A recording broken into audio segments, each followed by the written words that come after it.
Hello எல்லாருக்கும் வணக்கம். என் பேரு ஆதர்ஷ். இந்த ஐபிஎல் மினி ஆக்ஷன் டிசம்பர் 14ஆம் தேதி நடக்க போகுது. முதல் 2 டீமோட ஆக்ஷனை நான் ப்ரீவியூ பண்ண போறேன். இந்த 2 டீமுமே Chennai super kings and Mumbai Indians. இப்போ இந்த ஆக்ஷன் ப்ரீவியூக்குள்ள போயிடலாம். சென்னையோட ஆரம்பிச்சேன்னா ரிலீசஸை பார்த்தோம்னா ஒருவேளை ஆண்ட்ரே சித்தார்த்தை வச்சிருந்திருக்கலாமோன்னு இருக்கு. அதை தவிர எல்லாருமே அந்த ரிலீசஸ் கரெக்டாக தான் பண்ணா. மதீஷா பத்திரானா ஆக்ஷனும் சரி பண்ணல, அவர் பவர் பிளேலையும் அவருக்கு கொடுக்கல, நிறைய காசுக்கும் ரிட்டர்ன் பண்ணியிருந்தா. தேவன் கான்வே ஆல்சோ ஒரு எக்ஸ்பென்சிவ் பை ஃபார்ம்லையும் இல்லை. ரச்சின் ரவீந்திராவும் 4 கோடி. அந்த 3 டொமெஸ்டிக் பேட்ஸ்மேன் ராகுல் திரிபாதி, தீபக் ஹூடா, விஜய் சங்கர் போன வருஷம் அவ்வளோவா பண்ணல. ஷேக் ரஷீத் T20 கேமுக்கு இன்னும் கொஞ்சம் இம்ப்ரூவ்மெண்ட் பண்ணலான்னு எனக்கு இருக்கு. அப்புறம் கமலேஷ் நகர் கோட்டிக்கு வாய்ப்பே கொடுக்கல. Jadeja, Sam Curran traded to Rajasthan Royals. Retentions பார்த்தோம்னா எதனால ஜேமி ஓவர்டன் ரிட்டைன் பண்ணான்னு எனக்கு புரியல. ஒருவேளை அந்த ஃபாஸ்ட் போலிங் ஆல்ரவுண்டர்னு யோசிச்சுருப்பாளான்னு தெரியல. பட் ஜேமி ஓவர்டனா அவ சரியாவே யூஸ் பண்ணல போன வருஷம். அந்த கேஸ்ல இன்னுமாவே எதுக்காக வச்சிருந்திருக்கான்னு எனக்கு புரியல. அதை தவிர ரிட்டென்ஷன் கரெக்டா தான் பண்ணியிருந்திருக்கா. இப்போ ஆக்ஷன்னு பார்த்தோம்னா நான் ஒரு பிளேயிங் 11 போட்டுருந்துருக்கேன். 43.4 கோடியோட போயிருந்திருக்கா. இப்போ என்னோட பிளேயிங் 11 நான் எப்படி போட்டுருந்துருக்கேன்னா Ruturaj Gaikwad, Sanju Samson, Ayush Mhatre 3, Dewald Brevis 4, Shivam Dube 5, Jason Holder 6, MS Dhoni 7, Anshul Kamboj 8, Ravi Bishnoi 9, Khaleel Ahmed 10, Noor Ahmad 11. இப்போ எப்படி போயிருக்கேன்னா இம்பாக்ட்ஸ் வரும் depending on the situation and conditions. Fast bowling ஆல்ரவுண்டர்னு சொல்லியிருந்திருக்கா. கேம்ரன் கிரீன் KKR தான் வாங்க போறா. ரசல் ரிட்டையர் ஆயிட்டார் IPL-லேருந்து. ஸோ அவர் ஆப்ஷனும் இல்லை. ஜேசன் ஹோல்டர் CPL-ல நன்னா பண்ணார். எனக்கு பொறுத்த வரைக்கும் இந்த ஸ்லோ கண்டிஷன்ஸ்ல அவருக்கு எடுப்படும். அவர் when there's been an improvement in his game, I would rather see them give him a chance than some of the other players. ஒரு CSK அந்த காம்பினேஷனுக்கு போறதுனால ஏற்றி விட பாப்பா. 8 கோடி மேல மாட்டார் எனக்கு பொறுத்த வரைக்கும். ஸோ அவர் அவர் வாங்கினானா அந்த ஹோம் கண்டிஷன்ஸ்ல எஸ்பெஷலி அவருக்கு ஃபிளெக்சிபிலிட்டி கிடைக்கும், அந்த சௌரியம் கிடைக்கும். ரவி பிஷ்ணோய வாங்கியே ஆனும். 43 கோடியோட போச்சு. கல்கட்டா பிஷ்ணோயை இவ்வளோ காசு கொடுத்து வாங்கினா அவளுக்கு அவ்வளோ பிரயோஜனம் படாது. CSK எவ்வளோ வேணாலும் இப்ப நிறைய டீமும் ஏத்தி விட பாப்பா. ஆனா ரொம்பவே ஏத்தி விட்டுட்டா அவளுக்கும் பிளேயர் வாங்கணும். CSKக்கு பிஷ்ணோய் தேவைப்படும். He is the premier local spinner இந்த ஆக்ஷனுங்கிறதுனால அந்த ஜடேஜா போன அந்த பவுலிங் ஓட்டை அடைக்கிறதுக்கு ரவி பிஷ்ணோயை வாங்கியே ஆனும். Ravi Bishnoi, Noor Ahmad very good spin variety.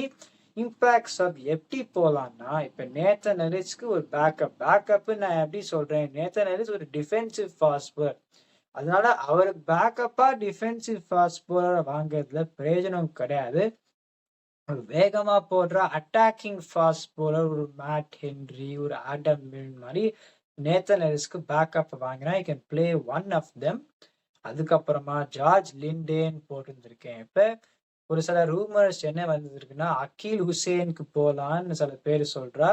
ஏன்னா அவர் is playing for the other CSK பிரான்ச்சைசஸ்ன்னு. அதுக்கு நான் என்ன சொல்லுவேன்னா அன்ஷு கம்போஸ், கலீல் அஹமத் இருக்கச்சு குறைஞ்சு போனா 4 ஓவர் அவ 2 பேரும் போட்டுருவா பவர் பிளேல. அக்கீல் ஹுசேன் ஒரு பவர் பிளேல 3 ஓவர் போடணும். இப்ப Khaleel Ahmed preferably you'd want him to bowl 3 overs in the power playங்கும் போது அக்கீல் ஹுசைன் 3 ஓவருக்கு குறைஞ்சு பவர் பிளேல போட்டேன்னா அவர் வாங்கி பிரயோஜனம் இல்லை அக்கார்டிங் டு மீ. இப்ப ஜார்ஜ் லிண்டேவும் ஒரு லெஃப்ட் ஆர்ம் ஸ்பின்னர். அவர் பேட்டிங்கும் probably better than Akeal Hosein he will play. இப்ப இம்பாக்ட் சபா எப்படி பண்ணிடலாம்னா ஹோம்ல கலீல் அஹமத், அன்ஷு கம்போஸ், ஜேசன் ஹோல்டரை வச்சு ஓட்டிடலாம். Spin Ravi Bishnoi, Noor Ahmad, George Linde பேட்டிங்லயும் தோனியை you can send lower down the ஆர்டர்னு பார்த்தா இந்த டீம் ஹோம் கண்டிஷன்ஸ்ல இது ரொம்ப சௌரியமா அமையும். So I think it's a good combination for home. பேக்கப்ன்னு பார்த்தா இப்போ உர்வில் பட்டேல் வந்து நல்லா ஃபார்ம்ல இருக்கு. I don't think he can start in the 11 as of now.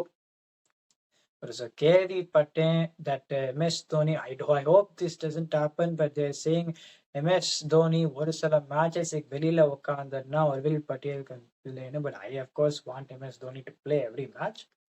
And local ஸ்பின்னர்னா ஸ்ரேயாஸ் கோபாலும் இருக்கர், இஸ் பர்ஃபார்மிங் வெல். அப்புறமா backup for Dewald Paris dim Seifert. எதனால டிம் சைஃபர்ட்டுக்கு போயிட்டு இருக்கேன்னா, இப்ப இந்த டாப் 4 பார்த்தோம்னா this can be interchangeable top 4. Ruturaj கெய்க்வாடுமே நம்பர் 3 விளையாட போறதுன்னு சொல்றா. நான் ஓப்பனிங் போட்டுருக்கேன். அவர் நம்பர் 3 விளையாடினாலுமே the top 4 can be interchange. So பேக்கப்பும் அந்த மாதிரி வாங்கணும். இப்போ பேக்கப்பை வந்து more of a top order பேட்ஸ்மேன்னா வாங்கினா அந்த இன்டர்சேஞ்சபிலிட்டி கிடைக்காது. So Tim Seifert is a correct backup for Dewald Brevis according to me. So இந்த மாதிரி தான் போகணும். அப்புறம் ஒரு fast bowling backup for Nathan Ellis. இப்போ வந்து மேட் ஹென்ரியோ ஒரு ஆடம் மில்ன் 2 பேருமே வாங்கிட்டா CSK, I think they have got the goods to do well this season. ஆனா ரவி பிஷ்ணோயை வாங்கியே ஆனும். அப்புறம் நான் சொல்றேன், இப்ப நான் வந்து இந்த 4 பிளேயரும் நான் குறைச்சி மதிப்பிடல, நான் மரியாதை இல்லாத நான் பேச போறது கிடையாது. ஆனா இந்த 4 பேரு வெங்கடேஷர், Matheesha Pathirana, David Miller, Liam Livingstone, இந்த 4 பேர்ல ஒத்தரை கூட வாங்கினா இந்த ஆக்ஷன் காம்பினேஷனே செதறி போயிடும். டேவிட் மில்லருக்கு இந்த சென்னை பிட்ச்ல படாது. லியம் லிவிங்ஸ்டன் வந்து பேட்லேயே படல. இப்ப இந்த IIT-20ல 82 ரன் அடிச்சார். ஆனாலுமே இந்த சென்னை ட்ராக்ல படவே படாது. மதீஷா பத்திரானா ஆக்ஷனை சரி பண்ணல. வெங்கடேஷ் ஐயர் ஓப்பனிங் தான் விளையாடணும். இருக்கிறதுலே எவ்வளவு பேட்ஸ்மேன் இருக்கா, அந்த 4 பிளேயர்ல ஒருத்தர் கூட வாங்கக்கூடாது. ரவி பிஷ்ணோயை வாங்கியே ஆனும். அப்புறமா அந்த நான் சொன்ன பிளேயரை வாங்கினா CSK, I think they will do well. இப்ப வந்து மும்பை இந்தியன்ஸ் அவ யார ரிலீஸ் பண்ணியிருந்திருக்கான்னு பார்த்தோம்னா, இப்ப ரீஸ்டாப்லி கரெக்டான ரிலீஸ். கரண் சர்மா ரிலீஸ் பண்ணியிருந்திருக்கா. Arjun Tendulkar traded for Shardul Thakur is very good trade. எப்படி LSG அப்படி விட்டானே எனக்கு புரியல. முஜிபுர் ரஹ்மான் கரெக்ட், ரிசார்ட் வில்லியம்ஸும் கரெக்ட், விக்னேஷ் புத்தூர் இன்ஜர்ட் நினைக்கிறேன். ஆனா அவரோட ரிப்ளேஸ்மெண்ட் ரகு சர்மா ரிட்டைன் பண்ணியிருந்திருக்கா. விவான் ஜேக்கப்ஸ்க்கு வாய்ப்பே கொடுக்கல. அந்த ட்ராக்லயும் அவருக்கு பட்டிருந்திருக்கும். CPL போய் கஷ்டப்பட்டார் because of the type of surface for ஹிம்னு. ஆனா அவரும் ரிலீஸ் பண்ணியிருந்திருக்கா. ஷர்ஃபேன் ரதர்ஃபோர்ட கேஷ் டீல் கொடுத்து வாங்கியிருந்திருக்கா. எனக்கு ஒண்ணுமே புரியல. அவர் வந்து ஃபார்ம்லே இல்லை. இப்பதான் ஒரு 50 அடிச்சார்னு நினைக்கிறேன். இந்த T20யோ ODIலையோ 50 அடிச்சார். அப்புறம் இந்த டீம் காம்பினேஷன்ல அவரால் உள்ளே வர முடியுமான்னு எனக்கு தெரியல. அதுக்கப்புறம் அதை பத்தி சொல்றேன். ரிட்டைன்டுன்னு பார்த்தோம்னா இப்ப KL ஸ்ரீஜித் பவர் ஹிட்டர் கிடையாது. ஆனா ராபின் மின்ஸ் அடிச்சு விளையாடலான்னு கேள்விப்பட்டிருந்திருக்கேன். அவரோட T20 ஆவரேஜ் 13. இந்த கடைசி T20ல அவர் 31 தான் அவரோட ஹையஸ்ட் ஸ்கோர். ஃபர்ஸ்ட் கிளாஸ் கிரிக்கெட்ல தான் ஒரு 79 அடிச்சார். ஸோ இதனால அவர் வச்சிருந்திருக்கான்னு எனக்கு ஆனஸ்ட்லி எனக்கு புரியல. சத்யநாராயண ராஜுவை ரிலீஸ் பண்ணிட்டு ராஜ் பாவாவை ரிட்டைன் பண்ணதும் அதுவும் எனக்கு புரியல. ஸோ அதை தவிர அப்புறம் 2 விஷயம். இப்ப நான் ஆக்ஷன்லயே நான் என்ன சொன்னேன், வில் ஜாக்ஸை எதனால வாங்கினா, அவர் வாங்கினதுனாலதான் அந்த லைன் அப்பே அவுட் ஆஃப் பொசிஷனா அந்த காம்பினேஷனை மாத்திட்டு, அதுக்கப்புறமா ஷர்ஃபேன் ரதர்ஃபர்ட் எப்படி இதை யோசிச்சான்னு எனக்கு புரியல. ஸோ 2.75 5 ஸ்லாட் தான் பாக்கி இருக்கு. இந்த பிளேயிங் 11 இப்போதைக்கு எப்படி இருக்கும்னா, Rohit Sharma, Ryan Rickelton, Tilak Varma 3, Suryakumar Yadav 4, Hardik Pandya 5, Naman Dhir 6, Mitchell Santner 7, Allah Ghazanfar 8, Deepak Chahar 9, Jasprit Bumrah 10, Trent Boult 11. இப்ப ரயன் ரிக்கில்டன் இப்ப ஃபார்ம்லே இல்லை. வில் ஜாக்ஸ் வந்து இப்ப ஆஷியஸ்க்கும் they called him for the squad. அவரை விளையாடினா he can keep, but he's not regular keeper. ஒரு கீப்பர் வேணும். இப்ப யாராவது ஒரு லோக்கல் கீப்பர், ஒரு கீழே ஒரு விளையாடுற keeper, if they think Robin Means can do the job, அவருக்கும் ஒரு பேக்கப் வாங்கணும். முன்னாடி Vishnu Vinothan வாங்கியிருந்தா, he played a few matches for them. அவர் இப்பதான் கொஞ்சம் ரன் அடிக்க ஆரம்பிச்சிருந்திருக்கு. அந்த லாஸ்ட் 3 இன்னிங்ஸ் அதுக்கு முன்னாடி ரன்னே அவ்வளோ அடிக்கல இந்த T20 இதுல.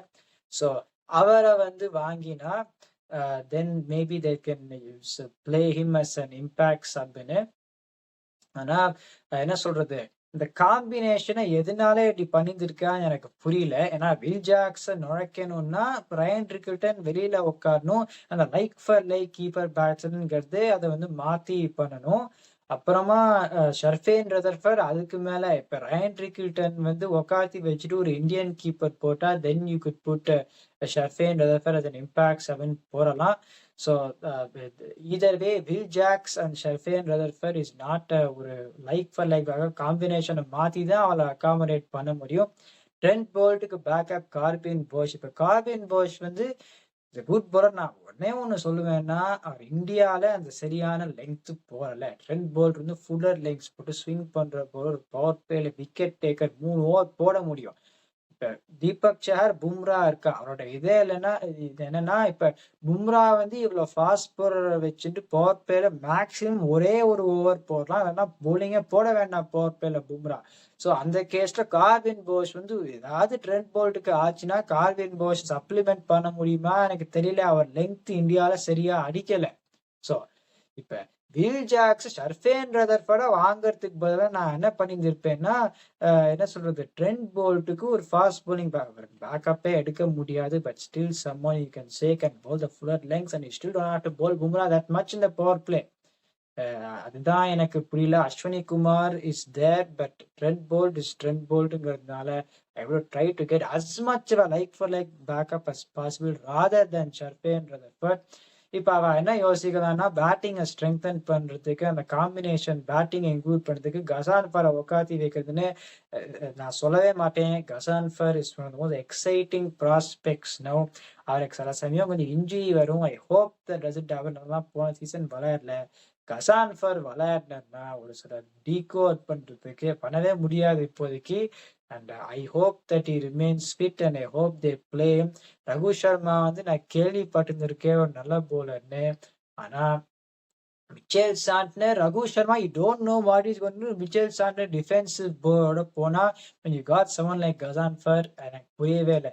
இந்த பேட்டிங் வச்சுட்டு மும்பை இந்தியன்ஸ் ஸ்கவுட்டிங் டீம் வந்து இவ்வளவு வருஷமா பார்த்துருக்கோம். யாராவது ஒருத்தர் அந்த ரோலை ஃபில் பண்ண வாங்கினான்னா தென் ஈவன் ரிட்டைனிங் திஸ் ஒரு ரிஸ்கி இது of Will Jacks and Sherfane Rutherford they can still do something in it. ஆனா என்ன பண்ணணும்னா கரெக்டா அந்த பிளேயரை வாங்கிடணும். அப்புறமா என்ன சொல்றது இந்த players they have to be in form. Preferably Ryan Trickleton if he returns to form it will bode well for this team. So அந்த எக்ஸ்பெரிமெண்டேஷனே அவ பண்ண வேண்டாம். தீபக் சஹர் இன்ஜுரி ஃப்ரீயா இருக்கணும். they still got Ashwini Kumar and Shardul Thakur which is good backups. Ashwini Kumar போன வருஷம் நல்லா பண்ணார். ஸோ இன்னுமே நான் சொல்றேன் லுக்கிங் லைக் திஸ் டீம் குவாலிஃபைன்னு அவளுக்கு ஆக்ஷனுக்கு அவ்வளோ வேலையே இருக்காது. ஆனா இந்த காம்பினேஷன் ரிஸ்கி காம்பினேஷன் ஒருவேளை காம்பினேஷனை மாத்தணும்னா they will not really have that flexibility because of who they have retained and not been like for like backup and பார்க்கலாம். இந்த வீடியோ என்ஜாய் பண்ணீங்கன்னா லைக் பண்ணுங்க, சப்ஸ்கிரைப் பண்ணுங்க, இருக்க ஃப்ரெண்ட்கள் மை ஒப்பீனியன் வாட்சர்ஸ்.